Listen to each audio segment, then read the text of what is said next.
Bakit? Nakita ko si Emma. Kasabay natin siya sa elevator.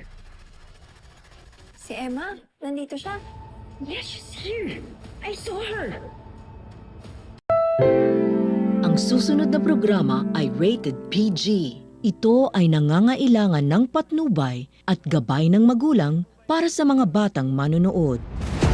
Tumitindi na po ang mga eksena maging ang kaganapan na ating pagkatutukan at ating nga rin namang pagkasubaybayan dito lang sa ating pinagkakatutukan at pinagkakaabangan tuwing hapon na Mami Dearest. Simula pa lang din naman kasi ito na ito nga rin naman kasing si Danilo ay magdududa na nga rin naman sa mga kinikilos na at galawan nga nitong si Jade na magiging daan nga rin naman para dito ay gumawa nga ng paraan itong si Danilo para malaman niya ang totoo kung nagsasabi ba ng totoo ang kanyang anak na si Muki maging itong si Leticia na kaibigan niya nitong si Jade.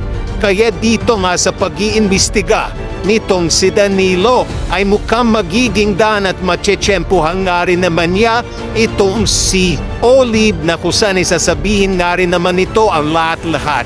Kaya dito hindi nga rin naman napigilan nitong si Danilo na mag-react at sasabihin nga nitong si Danilo kay Jade na ikaw nga talaga si Olive. Dito na ay hindi nakapagsalita itong si Olive na tila nanlaki ang mga mata at wala na nga rin ba siyang magagawa dahil bistado at alam na nga rin naman nitong si Danilo ang totoo sa tinatago niya. Yan na rin ay ating pagkatutukan at ating nga rin naman yung pagkasubaybayan.